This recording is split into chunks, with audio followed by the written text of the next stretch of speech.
Hi grade 7s, as you can see I'm here with my Whitney's Kiss and today we're going to be looking at chapter 4.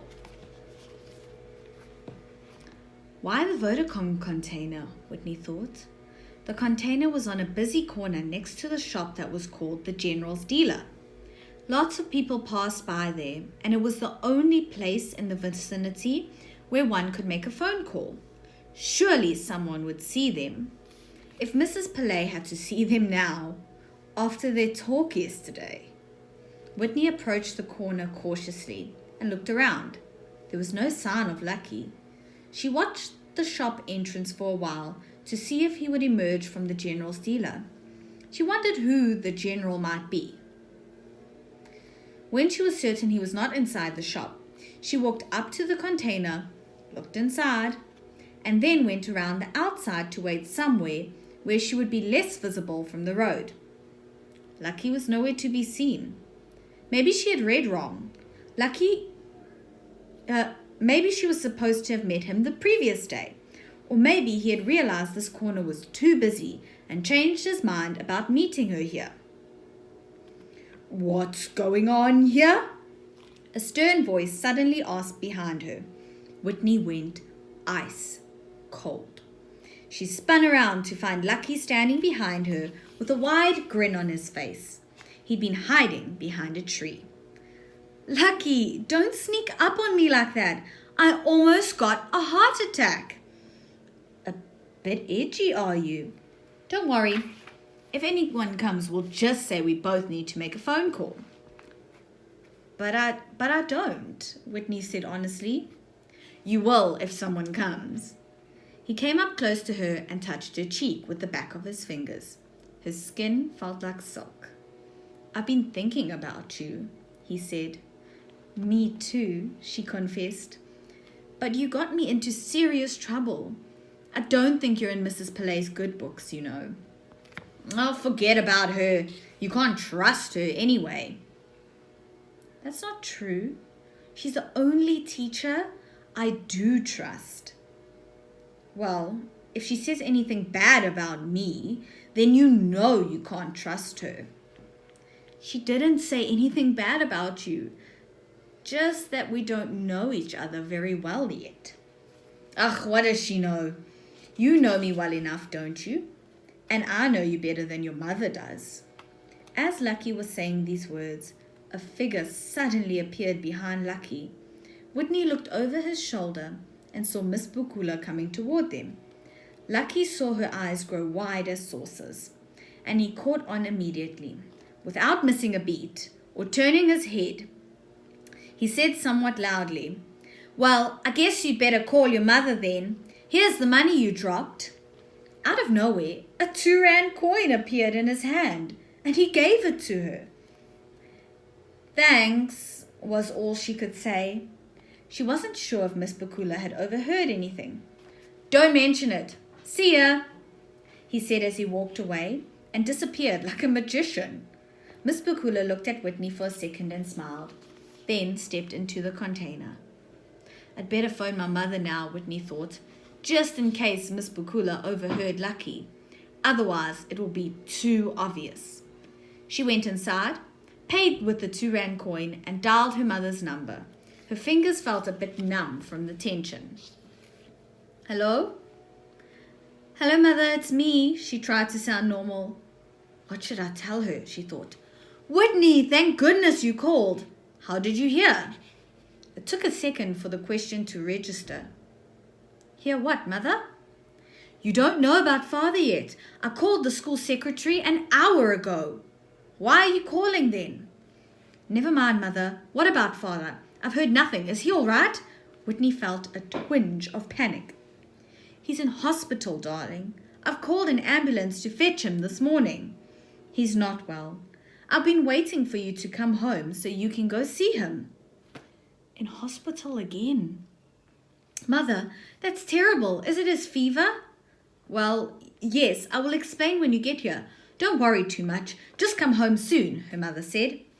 "I'm coming right now. I'll be home in a few minutes. Bye." She hung up quickly, grabbed her bag from the floor, and ran outside.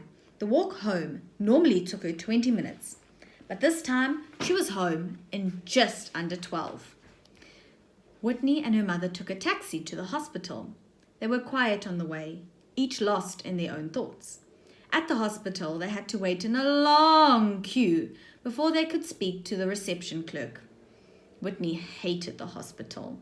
She hated the peculiar smell. No other place had that stench. As if you could smell the sick people and the medicines. It was Friday, and apart from the long queue, the waiting area was crowded with people standing along the walls and sitting on plastic chairs. Some of them were injured and clearly in pain.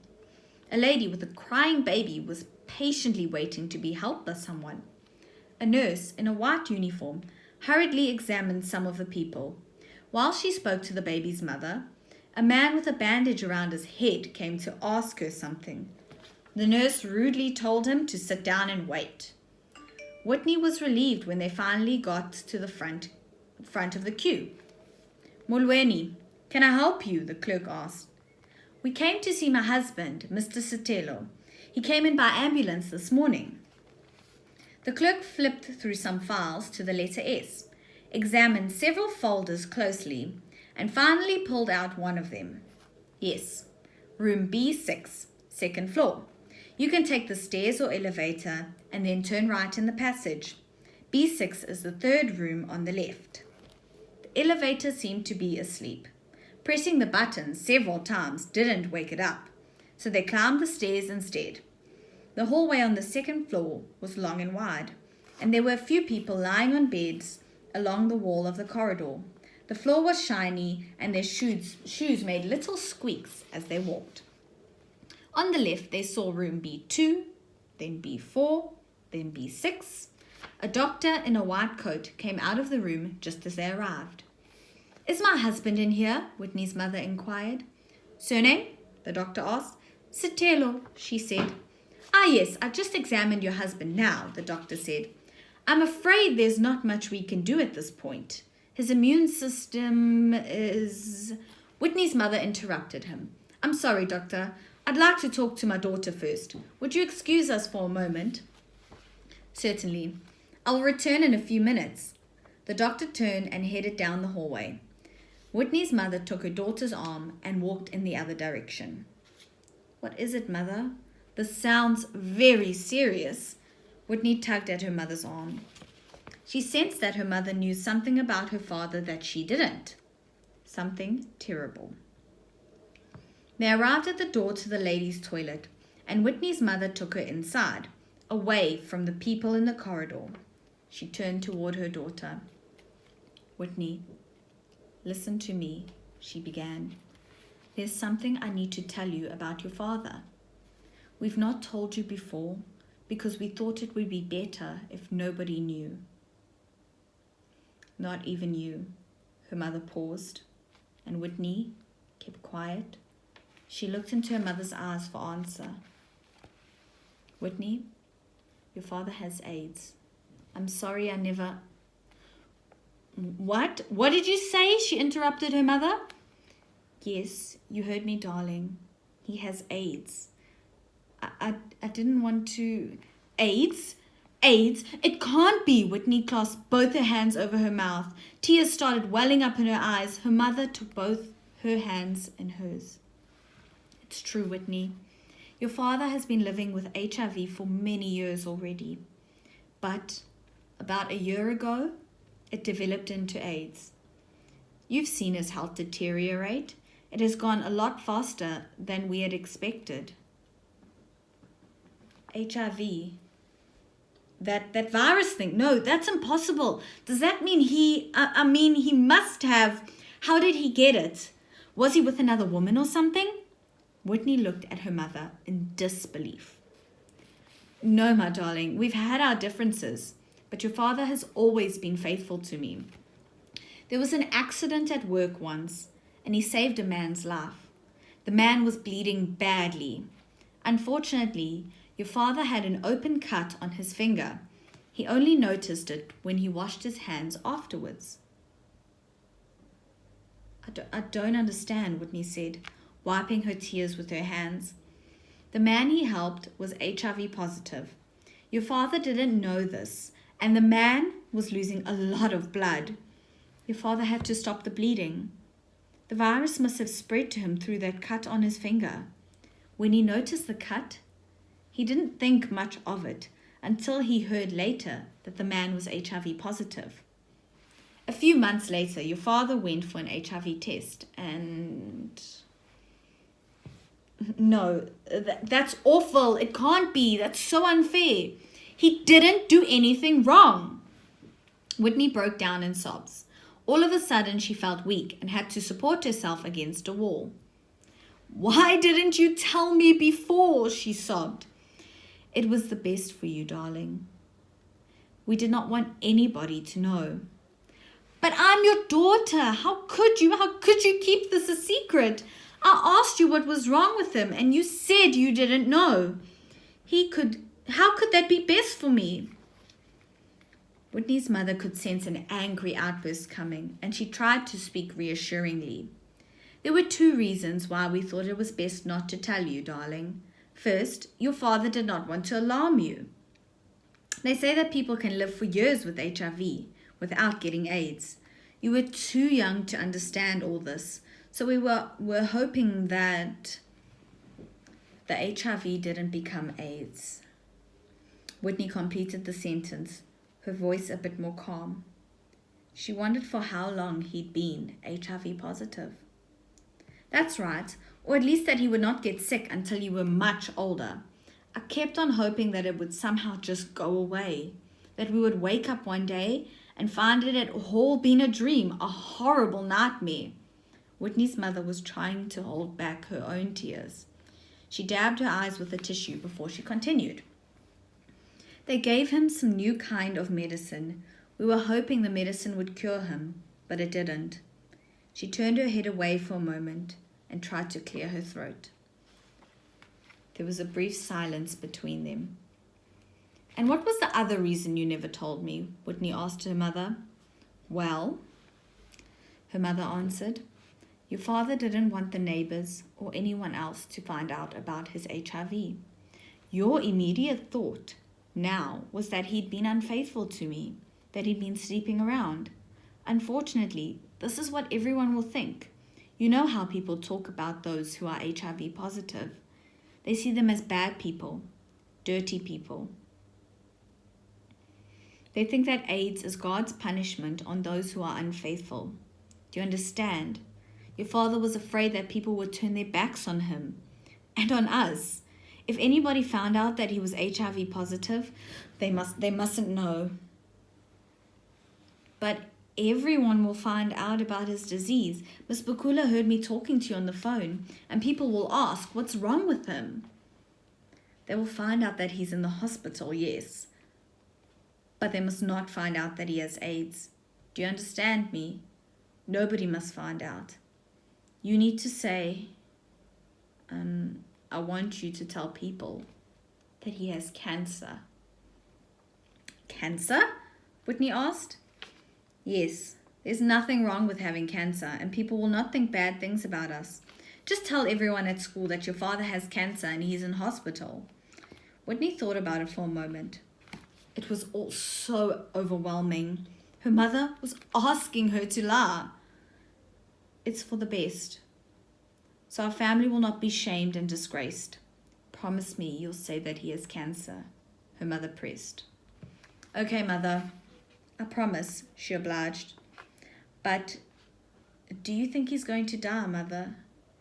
Is father going to die? Her mother did not reply, and Whitney knew the answer.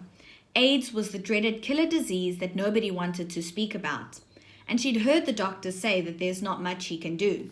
She realized what the outcome would be, but she could not accept it. She ran back to room B6 and pushed the door open. There were about 8 beds in the room, and it took Whitney a while to find her father's sunken face and bony figure on one of them. He looked awful, almost dried out. She came up to him and wanted to take his hand, but hesitated. What if she also got HIV? Could touching her father's hands infect her? He looked at her and saw the hesitation. He guessed that she already knew the truth. It's okay, Whitney, he breathed. You won't get infected." He paused for a short breath. He sounded as if he was in pain when he spoke. He continued in a very soft voice. "HIV only spreads through the blood." "I know, Baba," Whitney said, taking his bony hand in hers. "You don't have to talk. I know you're in pain. Mother told me everything that happened." Her father seemed to relax a bit. He closed his eyes again.